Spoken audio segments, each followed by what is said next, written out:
जय हिंद, जय भारत, जय श्री राम। ये विषय होगा। हम सभी अपने भारतवासियों से हम निवेदन करके कहेंगे कि आप लोग अधिक से अधिक अंग्रेजी शब्दों का प्रयोग न करें। कारण कि देखो, ये भारत में ये अंग्रेजी के जानने वाले कम मिलेंगे। दूसरी बात, जो लोग अंग्रेजी बोलते हैं उनको भी पूर्ण अंग्रेजी नहीं मालूम है। देखो, 100 शब्द बोलते, उसमें 2-4 से 10 शब्द तक बोल देते, और वो क्या अपने को समझते हैं कि पूर्ण मैं अंग्रेजी का ज्ञाता हूँ, अंग्रेजी का विद्वान हूँ। लेकिन देखो, ये बहुत बड़ी मूर्खता है। और बहुतों को तो देखता हूँ जो शब्द अंग्रेजी का बोलते हैं, वो लोग क्या करते कि उनका अर्थ हिंदी में उनको पता नहीं है। उनसे पूछा जाए कि इसका अर्थ क्या होगा तो उनको पता नहीं है। तो भाई, उच्चारण किए क्यों? उसका कोई अर्थ ही नहीं समझ रहे हो। किस जगह पर इस शब्द का उपयोग करना है, तो उससे क्या लाभ होगा आपको? तो ये है, जो लोग गंवार हैं, ना समझ हैं, आपको कह दे हाँ हाँ वाह भाई वाह, बहुत पढ़ा लिखा ये तो विद्वान व्यक्ति है। लेकिन जो समझदार है वो क्या कहेगा मन में? देखो, हम एक बार का बात बता रहे हैं। एक जगह एक सभा हुआ था, उसमें वो लिखा था 500। उसको कहना चाहिए 500। तो क्या बोल रहा है? 1000। तो हमने पूछा, भाई क्या बोल रहे हो, इसका मतलब क्या हुआ ये? तो इसका मतलब तो नहीं मालूम है ना, कहा बोला कैसे, क्या फ़ायदा हुआ? तो उसको हमने समझाया कि देखो, 1000 लिखा हुआ है, 1000 का मतलब होता है 1000। वो लिखा है 500, उसको अंग्रेजी में कहेंगे 500। तो देखो, इसी तरह से हम ये कहते, जो लोग अंग्रेजी शब्द केवल सुन लिए हैं उसको फटाफट बोलते जा रहे हैं। लोग न समझने वाले क्या कहें, बहुत बड़ा व्यक्ति विद्वान है, बहुत बड़ा शिक्षित है। लेकिन देखो, हम प्रचारक भाइयों से, कोई भी चीज़ का जो प्रचार कर रहा है, आप लोगों से हमारा हाथ जोड़ के निवेदन है कि आप लोग अगर प्रचार करना चाहते हो तो ज़्यादा से ज़्यादा वहाँ के स्थानीय भाषा में, जिस भाषा में जो लोग बोल रहे हैं उस भाषा को उपयोग करो। देखो, जाओ भोजपुर ज़िले में भोजपुरी बोलो, यहाँ अवध तरफ जाओ, अयोध्या तरफ अवधी बोलो, मथुरा तरफ जाओ जो है कि वहाँ का ब्रज भाषा बोलो। वहाँ के बिल्कुल जो अनजान है, जो कुछ नहीं जानते, उनके अपनी मातृभाषा का ज्ञान है, तो आपके बातों को समझेंगे। जब आपके बातों को समझेंगे तो दो बात होगा। देखो, या तो देखो आपके बात को समझेगा तो हम ही हैं, अपने को मान ले, हम आपके दोस्त बनेंगे या तो दुश्मन बनेंगे, दो ही तो होगा। लेकिन ऐसा नहीं है। आप आदर से, प्रेम से बोलोगे तो आपका हम बात समझेंगे, तो आपका दोस्त ही बनेंगे, आपका मित्र ही बनेंगे, तो आपको लाभ होगा। इसलिए हम ये कहेंगे कि जो लोग भी हैं, आप वहाँ के जन भाषा इसको कहते, मातृभाषा कहते, मातृभाषा जानते हो तो बात करो, और नहीं तो हिंदी तो पूरा भारत में चलता ही है। हिंदी में बोलो। हिंदी में जहाँ तक सभी लोग जानते हैं, और हो सके हम बंगाल में नहीं कहेंगे आपको हिंदी बोलो, तेलुगु तरफ, तमिलनाडु हो या आंध्रा हो, केरला, कर्नाटका हो, हिंदी तो भी कम लोग जानने वाले हैं, लेकिन हिंदी जानने वाले अधिकतर हैं। और अंग्रेजी तो बहुत ज़्यादा वहाँ चलता है। अंग्रेजी ठीक वहाँ जा कर के बोलो। जो लोग जानते हैं अंग्रेजी उनके सामने बोलो, अच्छा होगा। लेकिन हम यही कहेंगे कि ज़्यादातर अंग्रेजी, एक बात ये भी है, ये गुलामी का पक्का पहचान है, निशानी है। हम उन लोगों से कैसे जो है स्वतंत्र हुए, उनकी सभ्यता संस्कृति, उनकी बोल चाल भाषा, सभ्यता संस्कृति, नियम, सब कुछ कानून अपनाए हुए हैं, कहते हैं हम स्वतंत्र हो। स्वतंत्र किस बात का? और देखो, आपको स्थानीय भाषा में और हिंदी भाषा में, सरल भाषा में समझाने से आपको ये लाभ होगा कि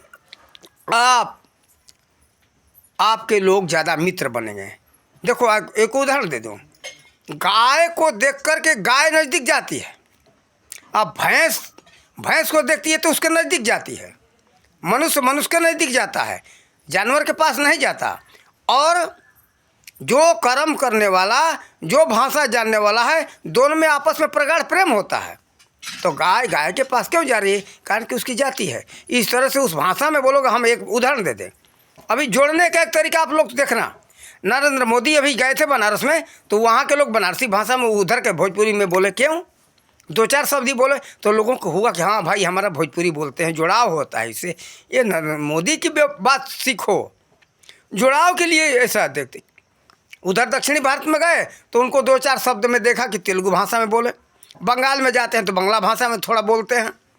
तो देखो उस भाषा में बोलने से ये होता है कि लोगों से उनका प्रेम होता है। इस तरह से आप भी उसी मार्ग को अपनाओ, उस भाषा में बोलोगे, उस भाषा में समझाओगे, उसी भाषा में बोलोगे तो आपका प्रेम बढ़ेगा, आपका प्रचार होगा। इसलिए आप स्थानीय भाषा में ज़्यादातर बोलो। अब ये नहीं कि आप बोलते जाओ उसका अर्थ ही कोई ना समझे।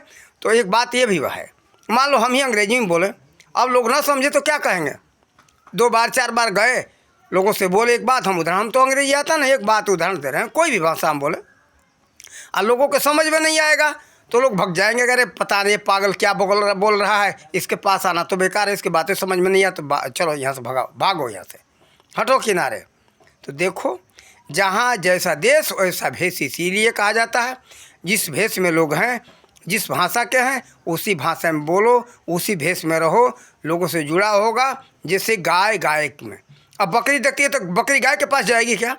बकरी देखेगी बकरी को तो बकरी की झुंड में चली जाएगी, और गधा देखेगा भैंसा को उसके पास नहीं जाएगा गधा के पास चला जाएगा। ठीक है, इस तरह से हम देखें कुछ लोगों को तो हंसी आ गई इसी बात पर। तो देखो हमारे कहने का मतलब है गधा के पास गधा जाता है, घोड़े के पास घोड़ा जाता है, और भेड़ के पास में भेड़ जाती है। तो देखो आप उस भाषा में बोलोगे ना तो आपके भाषा से प्रभावित लोग होंगे। इसलिए ज़्यादातर प्रेम बढ़ाने के लिए बहुत सरल तरीका है, उसी भाषा में बोलो लोग सरल शब्दों में, ताकि लोग उसके अर्थ को समझें। ज़्यादातर प्रचार प्रसार होगा, कोई भी चीज़ का प्रचार हो, सभी प्रचारकों से हम कहेंगे कोई भी चीज़ का प्रचार प्रसार करो, और कोई भी जनसभा हो, कोई पार्टी वाला हो, चाहे दवा का प्रचार हो, चाहे कोई भी पदार्थ का प्रचार हो, कोई सामग्री का प्रचार हो, उन लोगों को तो ज़्यादातर। अच्छा देखो शिक्षा देने का इसीलिए सरल ये पहले भी ये पद्धति रही, जन भाषा में यानी स्थानीय भाषा में शिक्षा दिया जाता था। ये अंग्रेज़ों के पहले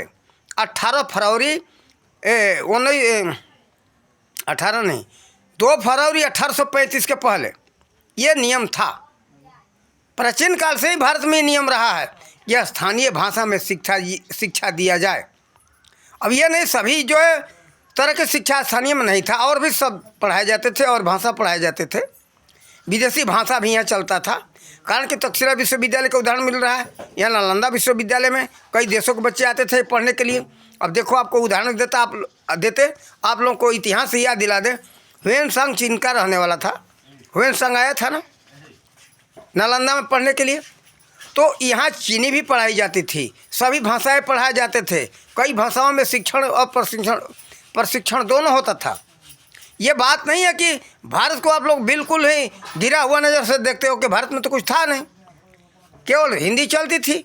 देखो पहले तो अपने भारत का भाषा ही नहीं, पूरे विश्व का भाषा संस्कृत था। कारण कि आप लोग उठा करके गूगल पर देख सकते हो, इतिहास से देख सकते हो, दुनिया में सूक्ष्म रूप से यानी बहुत बारीक तरीके से 400 भाषाएं, वैसे मोटा मोटी 200 है लेकिन 400 भाषाएं हैं। लेकिन 400 भाषाओं का माँ कौन है? जननी जड़ संस्कृत है। आप लोग गूगल पर देख लो, इतिहास में देखो, तो भारत में पहले संस्कृत ही था। और ये मत सोचना कि हिंदी ही थी, ऐसे लोग मूर्ख थे। हिंदी तो बाद की है, ये देवनागरी, उसके पहले बहुत सी लिपियाँ हुई, शंख लिपि हुई, बहुत सी लिपियाँ यहाँ उत्पत्ति हुआ और उसका विलीन हो गया। अब शंख लिपि तो कहीं है ही नहीं। तो देखो आप लोगों से हम यही कहेंगे कि ज़्यादा से ज़्यादा अपने भाषा में बात करो तो लोगों को समझ में आएगा और कोई विषय लोग समझ सकेंगे। शिक्षकों से कहेंगे, पढ़ाने वालों से कि आप ऐसे भाषा में बोलो, सभी बच्चा बच्ची ऐसे भाषा में बोले ताकि आपके बात को सब समझ सकें। शिक्षकों से हम बात यही कहेंगे। और ना दूसरा भाषा बोलो लेकिन उसका अनुवाद करके समझा दो ताकि लोगों को समझ में आ जाए। यानी कि फटर फटर बोलते गए अंग्रेजी, अब कोई समझे या न समझे क्या लेना देना भाई। तो क्या उसका प्रचार होगा, क्या विकास बढ़ेगा? शिक्षक जो पढ़ाते शिक्षकों का बात क्या विद्यार्थियों को समझ में आएगा? तो समझ में नहीं आएगा तो आपका पढ़ाना ना पढ़ाना दोनों बराबर हो गया। देखो एक उदाहरण दे दिए, भाषा से जो प्रेम होता है और जाति जाति से प्रेम होता है। जैसे भेड़ बकरी का उदाहरण दिया, गाय गधा घोड़ा का उदाहरण दिया इस तरह से। तो देखो, इसलिए अब देखो क्या मोदी मूर्ख हैं? जाते हो तो जितना सब जानते हैं वहाँ का उसी शब्द में बोलते हैं लोगों से, ताकि उनसे जुड़ाव हो। इसी तरह से आप लोग जुड़ना हो और किसी को अपने पास जोड़ना हो, आकर्षित करना हो, तो ये विचार करना कि ये सखी साधु पागल ने कुछ कहा या सही कहा या गलत कहा। आप लोग को अच्छा लगे तो अपनाओ, वरना मत अपनाओ, आपकी मर्जी। हमें तो समझ में, हमने सुझाव दे दिया, अब आपके ऊपर निर्भर करता है। जो आप सोचो तो अपने, आपकी मातृभाषा हिंदी है, स्थानीय भाषा हिंदी है, और जिनका जो भाषा है, जैसे बहराइच का भाषा एक पचमैया भाषा, ये भैया यहो जय हो, ये तो भाषा यहाँ का अलग ही हो गया, ये यहाँ की मातृभाषा है। तो स्थानीय भाषा इसको कहते, स्थानीय भाषा में बोलो तो और अच्छा होगा। जो सभी से हम यही कहेंगे, दूसरा भाषा ये नहीं कहता कि मत सीखो, समझो, पढ़ो, लेकिन स्थानीय भाषा स्थानीय लोगों में उपयोग करो, ताकि लोगों से आपका जुड़ाव हो, आपके बात को लोग समझें। अब मान लो हम ही कहीं गए, हम उन लोगों से बात बोले, लोग समझेंगे नहीं तो मुँह बना करके चल देगा, अरे चल पता नहीं पागल क्या बोल रहा है।